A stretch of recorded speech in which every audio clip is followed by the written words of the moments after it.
Hello दोस्तों, कैसे हैं आप सभी। स्वागत है आप सभी का हमारे YouTube channel Avani study hub पर। और आज की इस वीडियो में जैसा कि आप थंबनेल लेकर आए होंगे कि सुप्रीम कोर्ट ने अभी कुछ दिनों पहले एक फैसला सुनाया था और उस फैसले में उन्होंने कहा था कि आज की डेट में जो लोग अपने आप को SC/ST एक्ट में रखते हैं या SC/ST जाति में रखते हैं, कहते हैं कि हम गरीब लोग हैं, हम पिछड़े लोग हैं, हमें नीची जाति में रखो और हमें वो सारी सुविधाएं दो जिसके लिए हम बहुत सारे टाइम से, बहुत लंबे वक्त से संघर्ष कर रहे हैं।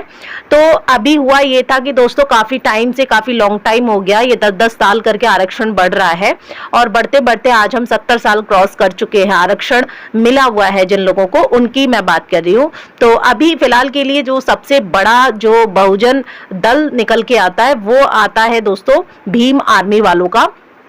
तो ये बेसिकली भीम आर्मी वालों ने ही सुप्रीम कोर्ट का जो फैसला आया है उसके खिलाफ में नाराजगी व्यक्त करते हुए 21 अगस्त 2024 को संपूर्ण भारत बंद करने की घोषणा पिछले 2 हफ्ते पहले ही कर दी थी। और मैंने इसके ऊपर एक वीडियो भी बनाया था, काफी लोगों ने देखा भी और कुछ लोगों ने कमेंट कर रहे थे कि आप नहीं जानती हैं मैम कि उनके साथ में कितना गलत होता है। तो देखिए, गलत और सही की बात यहाँ पर नहीं है। बात यहाँ पर यह है कि फैसला ये था दोस्तों कि सुप्रीम कोर्ट ने कहा था कि अब 70 साल चूंकि बीत चुके हैं, तो जो लोग आरक्षण के बल पर सरकारी नौकरी ले चुके हैं, हवेलियां बना चुके हैं या फिर अपना मतलब बहुत सारा पैसा वो इकट्ठा कर रहे हैं और अच्छी लाइफ जी रहे हैं, उनके पास रोटी कपड़ा मकान सब कुछ मौजूद है, तो अब उनके आने वाले बच्चों को SC/ST का कोई भी आरक्षण का बेनिफिट नहीं दिया जाएगा।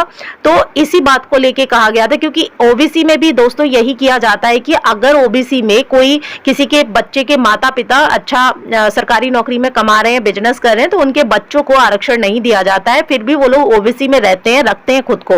तो यही कहा गया कि क्रीमी लेयर को लाया जाए SC/ST में, ताकि जो लोग अमीर बनते जाते हैं समय के साथ में, उनके बच्चों को या उनकी पीढ़ी दर पीढ़ी को आरक्षण ना दिया जाए। इससे होता यह है कि जो लोग सच में आरक्षण के लिए लाभार्थी होते हैं उनका आरक्षण छिन जाता है, उनका लाभ छिन जाता है। और ये नीचे अपने आप को नीची जात का कहने वाले लोग, भीम आर्मी के जैसे चंद्रशेखर आजाद जैसे जो लोग हैं, ये क्या करते हैं, अच्छा खासी लाइफ के बावजूद ये लोग आरक्षण लेते रहते हैं। तो इसी बात पर फैसला दिया था। साथ में सुप्रीम कोर्ट ने यह भी कहा था कि पिछले जब रिव्यू किया गया, काफी सारे केसेस ऐसे थे जिनमें जनरल कल्प्रिट नहीं था, उसने कोई गुनाह नहीं किया था, लेकिन SC/ST एक्ट के तहत काफी सारे, यानी कि आप मान सकते हैं कि 45% लोग जो है जनरल जाति के, वो SC/ST के झूठे मुकदमों में जेल की सजा काट रहे हैं।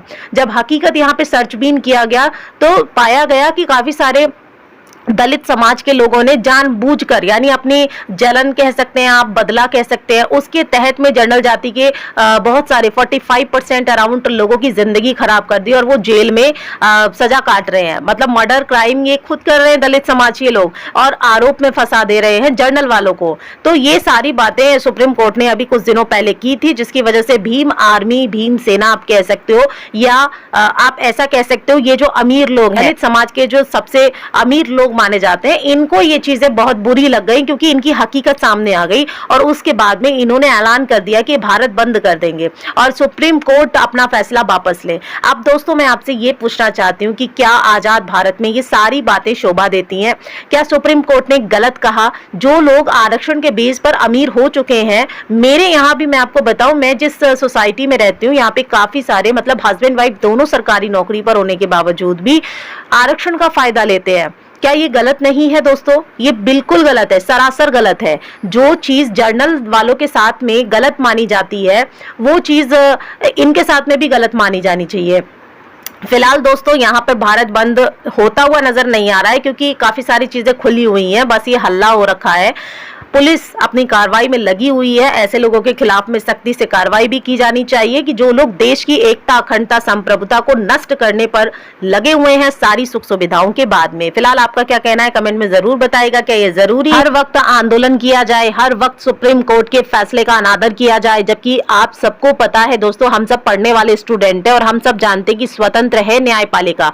न्यायपालिका का विरोध आप तभी कर सकते हैं कि जब पार्टिकुलर बहुत बड़े दल के साथ में कुछ गलत हो रहा हो, और मुझे नहीं लगता मेरे पॉइंट ऑफ व्यू में कि गलत किया जा रहा है, क्योंकि जो लोग अमीर हो चुके हैं आरक्षण के बेस पर, उनको आरक्षण या उनकी पीढ़ी को आगे आरक्षण नहीं दिया जाना चाहिए। अगर फिर भी उसके बावजूद गवर्नमेंट ऐसे लोगों को आरक्षण देती है तो फिर गवर्नमेंट उन लोगों के साथ में नाइंसाफी कर रही है जो सच में लाभ लेने के योग्य हैं, जिनके पास में कुछ नहीं है, जो जाति से भी सही और आर्थिक रूप से भी पिछड़े हुए हैं।